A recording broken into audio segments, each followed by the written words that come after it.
एक होता है जूनियर कमीशन अफसर और चौथी रैंक होती है अफसर।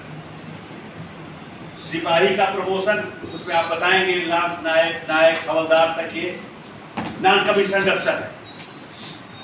फिर उसके बाद जूनियर कमीशन अफसर होते हैं जिसमें नायब सूबेदार, सूबेदार, सूबेदार मेजर, और इनसे बड़े होते हैं अफसर जो सेकंड लेफ्टिनेंट से लेकर के जनरल तक जाते हैं। तो जो जूनियर कमीशन अफसर है वो किसी भी अफसर से छोटा माना जाता है, उसको सल्यूट करेगा।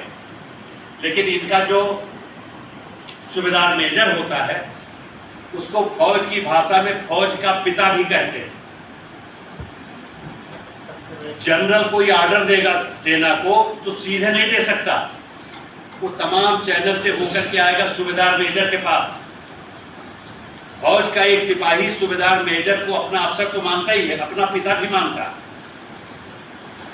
अगर कभी ऐसा टकराव पैदा हो जाए कि जनरल कोई और आदेश दे, सूबेदार मेजर और आदेश दे, तो उसकी पूरी टुकड़ी सूबेदार मेजर के साथ खड़ी रहेगी। और सूबेदार मेजर का ये दायित्व होता है कि अपने अंडर में जितना सिपाही है उसकी सारी समस्याओं को जानना। किसका बच्चा बीमार रहता है, किसकी पत्नी बीमार रहती है, किसी की माँ वृद्ध है, किसके घर की कौन समस्या है, उसको वो व्यक्तिगत जानता है। तो सबसे सम्मानीय पद जो फौज का है, बेशक वो सबसे बड़ा पद नहीं, वो सूबेदार मेजर का पद है। और लड़ाई के दौरान सूबेदार मेजर जहां खड़ा है वहां पूरी टुकड़ी बलिदान हो जाने के लिए तैयार रहती है। तो इस तरह से बड़ी जटिल बनावट के साथ फौज का जो इंफ्रास्ट्रक्चर खड़ा किया गया है। और इसीलिए आप जानते हो या न जानते हो, दुनिया की जो हम अभी बता रहे थे कि जो लड़ने वाली सेना है उसको इन्फेंट्री बटालियन कहते हैं।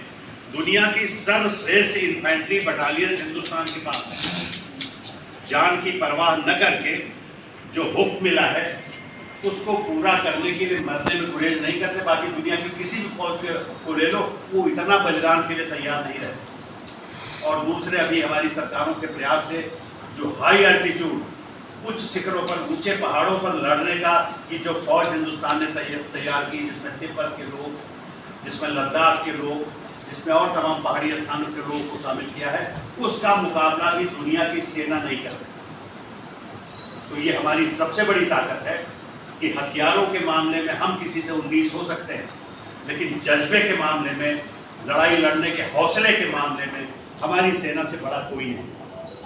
आपने अभी पूर्व सैनिकों के भी अनुभव सुने और एक सैनिक की तरह से नई सेना के साथ जो ट्रेनिंग के दौरान हमने सीखा था वो भी मैंने आपको बताने का प्रयास किया। अब फॉर्मल कार्यक्रम के लिए मैं सतगुरु जी को कार्यक्रम में देर थी जी, तो ये हुआ कि अपने अपने अनुभव बताए जाए।